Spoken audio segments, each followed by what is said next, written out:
मनीष अली जी। धन्यवाद सभापति महोदय कि आपने मुझे एक private member bill welfare measures for anganwadi workers and anganwadi helpers पर बोलने का अवसर प्रदान किया। हमारे देश में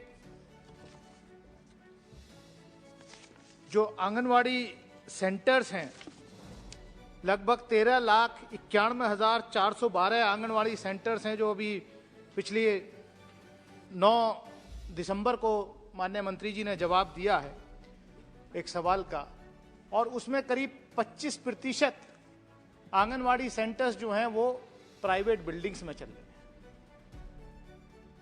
सरकार ने माना है, माननीय मंत्री जी ने माना है खुद कि करीब 3,60,000 आंगनवाड़ी सेंटर्स में प्रॉपर टॉयलेट सैनिटेशन की व्यवस्था नहीं है। उसका उन्होंने एक कारण भी, रीजन भी दिया कि आंगनवाड़ी सेंटर में टॉयलेट बनाने के लिए श्री नरेंद्र मोदी जी की सरकार ने 2017-18 में केवल 12,000 रुपए का प्रावधान किया था, जो कि नाकाफी था। अभी उसको बढ़ा करके लगभग 36,000 रुपया कर दिया गया है। तो अब उम्मीद की जाती है कि आगे जो टॉयलेट्स बनेंगे, जो सैनिटेशन का, वो अच्छे तरीके से वहां सफाई सुथराई का इंतजाम हो सकता है। सभापति महोदय, कहने को बहुत आसान है कि आंगनवाड़ी वर्कर गांव-गांव में रहती हैं, लेकिन उनका काम जो है, मैं समझता हूं कि बहुत ही महत्वपूर्ण, इंपॉर्टेंट काम होता है। और जैसे माननीय प्रधानमंत्री जी ने कहा कि आपदा में अवसर तलाशना, तो जब कोरोना के दौरान आपदा आई,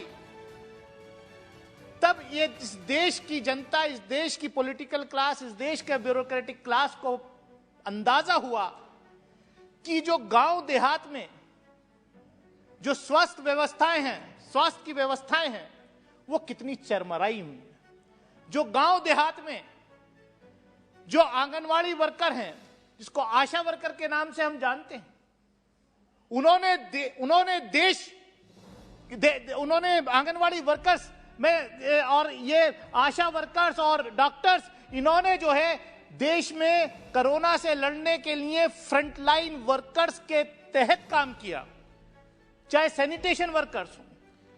मैं कहने का तात्पर्य मेरा यह है कि हम इसको, जो आंगनवाड़ी वर्कर्स हैं, जो आंगनवाड़ी सेंटर्स हैं, ये देश की आम जनता के लिए, देहात में रहने वाले लोगों के लिए एक तरीके से अस्पताल का, स्कूल का, उनके पालन पोषण का, बेसिकली ये गाइड है, ये सेकंड मदर, ये पेरेंट्स के रूप में काम करती हैं जो हमारी आंगनवाड़ी वर्कर्स होती हैं और उनके हेल्पर्स होती हैं। लेकिन जो डेटा यहां उपलब्ध है, मैं वो बातें रिपीट करना नहीं चाहता जो कई माननीय सांसदों ने मेरे से पहले यहां पर बोला है। अभी प्रेमचंद्रन जी कह रहे थे कि केरला के अंदर 12,000 रुपया मानदेय दिया जाता है आंगनवाड़ी वर्कर को।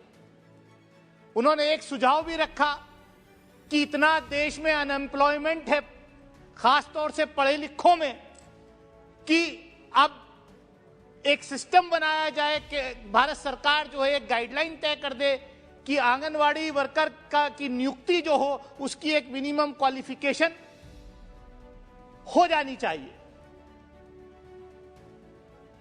लेकिन मैं जहां से आता हूं, जो मेरा क्षेत्र है, अमरोहा लोकसभा क्षेत्र, उत्तर प्रदेश से हम आते हैं। माननीय मंत्री जी भी उत्तर प्रदेश से लोकसभा में इलेक्ट हुई हैं, अमेठी से हैं। मैं जी उत्तर प्रदेश में ही है, अमेठी नहीं। मंत्री जी ने कहा कॉन्स्टिट्यूंसी बताओ, इसलिए मैंने नाम रिपीट किया।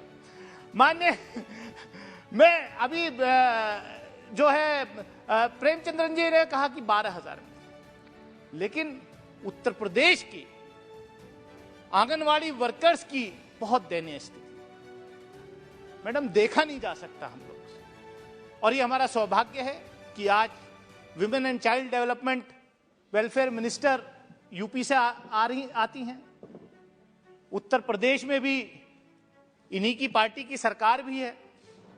तो मैं चाहूंगा कि आंगनवाड़ी वर्कर्स का जो मानदेय है वो 4,000 रुपये, 4,500 रुपये जो केंद्र सरकार है वो देती है, वहां उत्तर प्रदेश के अंदर आंगनवाड़ी वर्कर्स की बहुत ही दयनीय स्थिति है। उत्तर प्रदेश जैसे राज्य में 4,000, केरला जैसे राज्य में 12,000, ये तो अन्याय है।